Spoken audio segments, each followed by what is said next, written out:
Assalamu alaikum. We're back, you guys. I'm here with my two favorite guests, my German friends, you guys. What about this Ramadan, the training camp for Iman that you put together? It's in the German language, so I guess it's only for. But tell us a little bit about it. It sounds fun.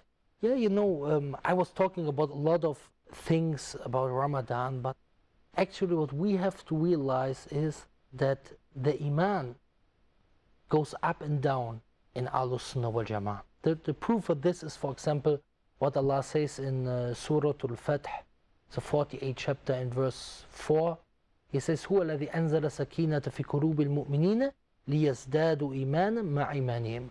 That means Allah is the one who sent a tranquility into the hearts of the believers so that they grow in faith to the present faith. Yes? Right. And the proof that the Iman goes down is, for example, the hadith of the Prophet, لا يزني الزاني هنا يزني وهو مؤمن. The one who commits fornication is not a believer while he is committing fornication. That doesn't mean that he is a total unbeliever, but his Iman goes down. Yeah, he's not a full believer, So Iman goes up and down. Right. And this is also normal what we see. And you know what we have tried to do, this is why I'm saying training camp. What do we do in a training camp? I was a professional boxer. In a training camp, first of all, you go outside of your normal environment. Okay. Why? Right, good. Because your normal environment, your wife comes, the people come, you have all. So you can only concentrate on your training. Right. Now in Ramadan, what does Allah do? He puts the big shayateen in chains. So you can more concentrate on your goal. Ibadah. Right. So your Ibadah is for what? To getting more Iman. So in a training camp, you go 1 month in training camp, you say, yes, I want really to focus on this training. So when I come back from this, I'm in better shape. Yeah, right. And the rest of the year, the next month, for example, if some people go to Olympics, before they go into a training camp in the mountains, so they know afterwards we are in good shape for a longer period. Right. So we go in this training camp and we try the utmost to train our Iman. Our Iman is now weak, for example, so we push ourselves, we compel ourselves to pray. Yeah, we say, yes, every day I try to make Qiyamul Layl. Every day I try to make the fast. And I try to go away from the sins because Allah says, the Prophet said that we should not speak bad and so on, that we should go away from every sin in this Ramadan because I want this reward, I want that my sins are forgiven. So at the same time, when you want this reward, when you want that your sins are forgiven, at the same time, your Iman goes up. Right. So you come out in better Iman shape. Right. So the rest of the year, you're in good shape, inshallah. This is something we should really focus on. I also want to mention something about the love of Allah. There are some actually the deeds of the heart. Because we talked about, I said the Iman goes up and down. Right. Actually, there are different definitions, but they are almost from Ahlus Sunnah wal Jama'ah.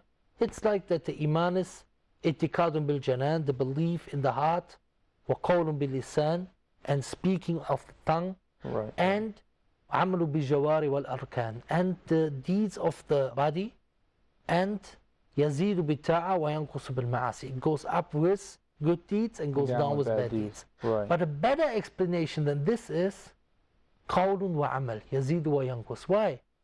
Only deeds and goes up and down. Why? Because the heart, the ulama say, has words and deeds. The qawl of the heart is the tasdeeq, the belief. Yes, I believe it's true. And the amalul qalb, the deeds of the heart are the love, the fear, the hope in Allah. And so they say actually the outward deeds are like the vessels for what you have in your heart. You need for what you have in your heart, you need vessels. Like water, you need a bottle to put it in. You need some sort of mechanism, a vessel. And we have to realize a very important concept in Islam. The deeds that we do for Allah, they're actually for us. Because Allah does not need our worship. We already mentioned the ayat in Surah Al-Dhariyat 56, وَمَا خَلَقْتُ الْجِنَّ وَالْإِنسَ إِلَّا لِيَعْبُدُونَ. I don't want from them provision. I don't want them to feed me. Then in a hadith, the Prophet said, and this is from Abu Dhal Ghifari, the Prophet said that Allah says in the Holy Hadith, Ya ibadi, O my servants, لو أن أولكم وآخركم وإنسكم وجنكم كانوا على أتقى رجل واحد منكم ما زاد ذلك في ملك شيئا. O my servants, if the first from you and the last and the mankind and jinn would all have the best heart of the best one from you, it would not bring any increase to my kingdom. Right, yes. Right. And you know, we have to know when we worship Allah, we need it for us. We need this worship. We are created for this. If we don't worship Allah, we worship something else, and this is bad for us in this life and in the next life. And therefore we have this rule: الدين جعل سعادة البشر والانتفاء الشر عنهم وضرر فكل أمر نافع قد شرع وكل ما يضرنا قد منع. This is what Shaykh Al-Thaymin says in his Mandhuma. The deen came for the pleasure of the human beings. So everything what is good, the religion obligated, and everything what is bad, the religion forbid. You know? Right. And then Allah says in the Quran, this is in Surah Al-Baqarah, عَسَى أَن تَكْرَهُ شَيْءٍ وَهُوَ خَيْرٌ لَكُمْ. Maybe you hate something, but it's good for you. عَسَى أَن تُحِبُّ شَيْءٍ وَهُوَ شَرٌ لَكُمْ. Maybe you love something, it's bad for you. And then there's the hadith of the Prophet ﷺ, لِلْصَائِمِ فَرْحَتَانِ يَفْرَحُهُمَا. The one who's fasting has two kinds of joy.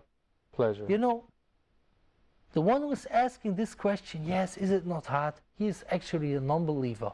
We have to mention him, you know what? We enjoyed this. Right. Because we enjoy when we break the fast. Right. The food first is pleasure. much better. Right. First, we have the pleasure because of the eating and drinking and so right. on. And secondly, because we have this good feeling, alhamdulillah, we did this for Allah. the sake of Allah. This is the greatest pleasure of all. Right. And the second farha is on Yawm al-Qiyamah when you meet your Lord. Alhamdulillah. Very beautiful point. So let's say, Akhi Samir, we take Sheikh Abu Hamza's advice and we have a wonderful Ramadan, we enter it strong, we build up our iman like a bodybuilder builds up his muscles or like a boxer trains, right? But what about the danger of many people who have a wonderful Ramadan and they step out of it and they fall right back down again? How can we prevent? We talk about preparing and going in. We talk about the month itself. What about going out? What can we do?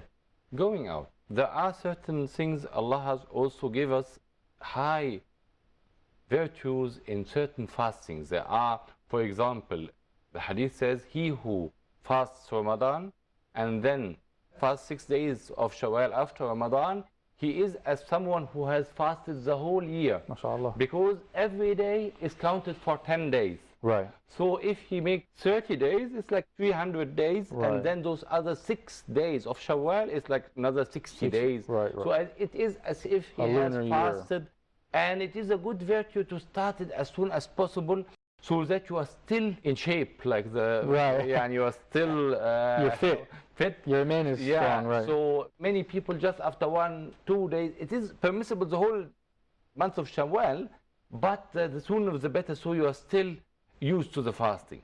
So you shouldn't stop fasting. And then there is a virtue of fasting 3 days in every Arabic month. In the middle of Arabic month, the hadith also said that he who fasts also these 3 days, it is like fasting the whole year, because again 3 days are counted times 10. Right. Even the higher virtue to fast Mondays and Thursdays. It is a very good virtue also from the Prophet ﷺ, and so on. So we have to stick to the fasting and remember those virtues of Ramadan, Qiyamul Layl, and so on. Try as much as possible, even if it's on weekends, to make Qiyamul Layl, to just try to take some time off for Allah. Make Qiyamul Layl with a long surah, and this is the happiness of the Muslim, because really the spirit, because what is the, also I give examples, analogies about what is the human being. Part is the materialistic part is this body. It is easy to use, you need food, you need drink, and so on.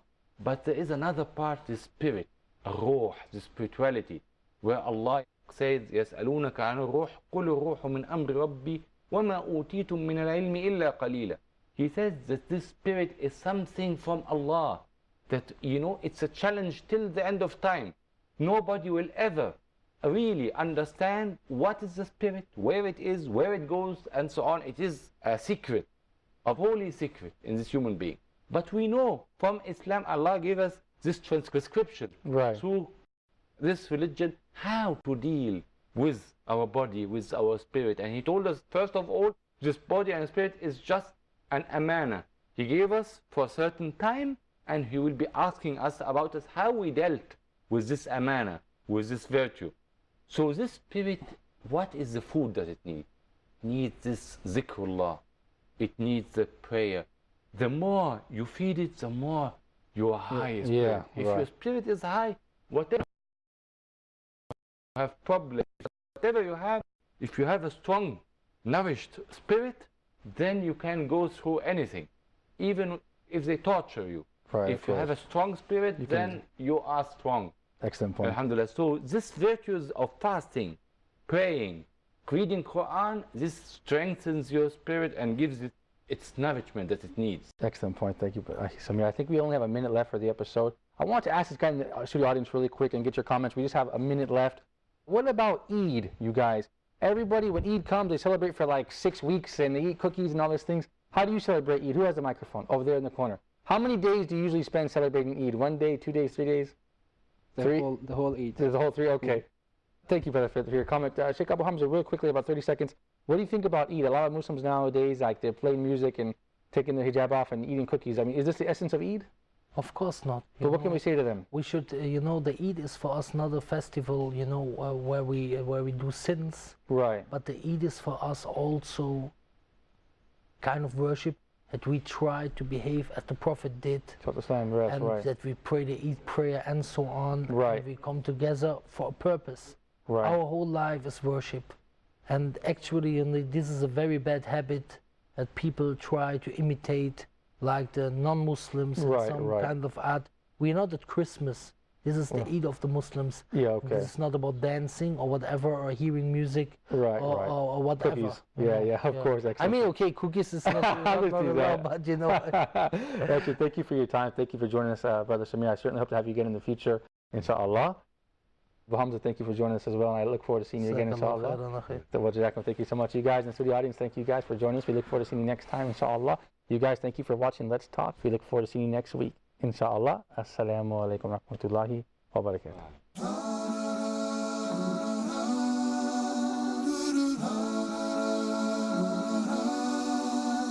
When things go